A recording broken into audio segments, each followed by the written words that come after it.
Hello，你好啊。我想問下你叫咩名啊？我叫 Kenny 嘅，你今年幾多歲啊？我今年係19歲嘅。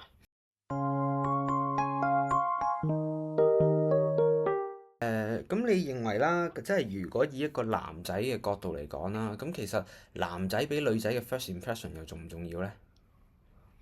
我覺得可能係更重要咯。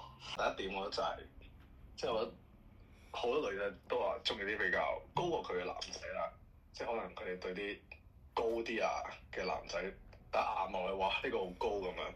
我都係有啲在意佢嘅身高嘅，所以我覺得佢高啲咧，會令到啲女仔更加注意到佢咯。而第二點咧就係、可能都係得個穿搭啦，嗰個着衫方法，即係依嗯家普遍大眾都係中意男仔即係簡潔咁着啦，即係可能上面一件 T 恤，即係下面一條長褲，再加對鞋咁，係咯，都係咁啦。即係就係着得乾淨啲啊，即係打扮得企理。我覺得整潔即係唔邋遢係對佢哋會嗯，令到佢哋注意你多啲咯。即係其實就係可能一個好好係係你嘅嘅誒即係一個外貌因素啦，就係可以令到一個都係男仔對女仔一個好嘅 first impression 嘅，係咪啊？都係我覺得 first impression 就係外貌咯，個關鍵就係、哦，關鍵就係外貌。因為你係咯，你就第一眼啊，即係望到嘅就係佢嘅外貌先咯。嗯。咁樣你有冇啲咁？你覺得其實性格啊嗰啲其實重唔重要嘅咧？如果以 first impression 嚟講，嗱，我覺得 first impression 就係一個可能係一個令到女仔認識你嘅一個契機，一個 point。但係如果繼續深入了解嘅話咧，你都會知道佢人係點啊。所以我覺得即係男女人一齊到啊，即係之後做唔到朋友咁樣嗰啲嘢咧，都係睇你兩個性格磨唔磨合到咯。嗯即係 first impression 唔代表一切啊，佢只係幫你製造咗一個機會咯。好嘅係，OK 好。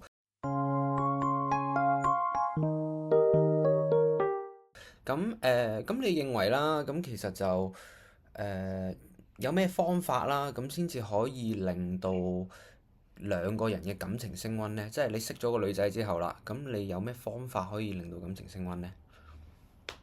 嗱，就首先啦，即係我覺得男仔就可能要細心啲咯。即係可能有時，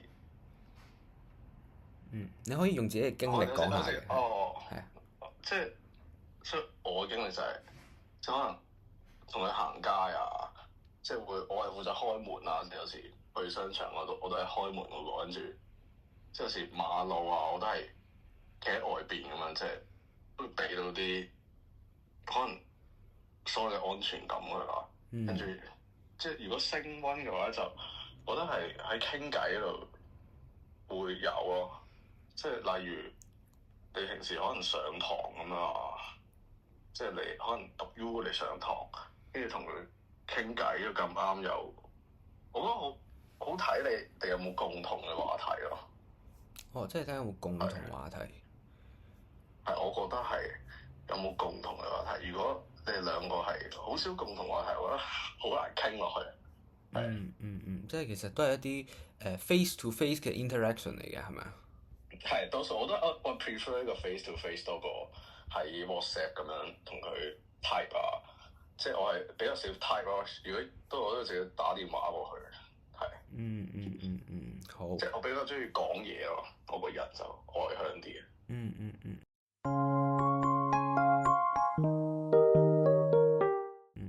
好啦，咁就大概又講完一啲點樣可以即係應該做嘅事啦。咁我想問下，其實喺追女仔嘅期間啊，咁你認為有啲咩係絕對唔應該做嘅呢？但係有咩禁忌咧？我覺得就係可能即係好大程度係有啲女仔可能你 send 咗條 message 俾佢啦，跟住可能好耐都冇覆你，跟住你就咁問佢咁樣話點解唔睇啊？即係嗰種啊，可能人哋係忙緊啦，呢個其一啦。可能第二就係佢唔想理你咯，嗯所以冇必要咁樣再追問人哋咯。呢樣嘢係第一樣，跟住因為你講下，即係你之前個 form 都有幾個啊嘛，有幾項啊？唔太記得，仲有幾項？仲有幾項係咩啊？我唔緊要，你以自身經歷講就得㗎啦，係啊。我自身經歷哦。嗯我覺得就係唔好扯住人咯，即係唔好係咁，係同埋唔好，我係咯，就係唔好太扯咯，即係唔好逼住佢係咁做啲佢唔想做嘅事咁係嘛？你又唔係嘅，跟住就又問佢成日行程點樣嗰啲啊，即係你哋都未一齊嘅，你唔需要咁即係話控制佢嗰啲，你冇呢個係咯。OK，你又唔係佢邊個咁樣，佢都係一個個體嚟㗎。好嘅，咁啊即係俾大家啲空間係。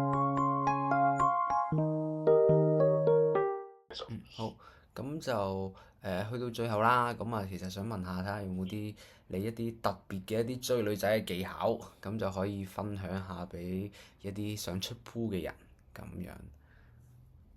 嗱，我本人就覺得係冇嘅，我覺得最緊要係做自己啦。之後如果基本上嘅外貌咧，我覺得就最緊要就係打扮得企企理理啦，即係乾淨啲啦，唔好咁邋遢啦，呢個係好重要啦。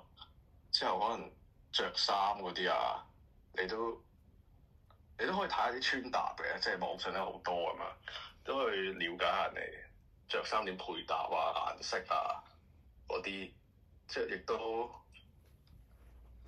係咯。我覺得可能外貌都係好重要咯，因為就係人哋睇下佢會唔會想繼續去同你繼續了解你咯。你首先你有個正正常常嘅外貌先啦，人哋先會想同你繼續咁 deeply 去了解你咯。跟住應該差唔多咁咯，就係我覺得最重要就係你個人要整企理啲啊，企理啲就得。即係主要係外貌為主。嗯。OK，最就我仲有係如果你話傾偈，你個人幽默啲，我覺得好好啊，即係氹到佢就係笑啊。幽默感。係幽默感，我都係呢兩樣咯。OK，幽默感同埋外貌好。咁今日 interview 就係咁多啦，咁就唔該晒你啦，thank you。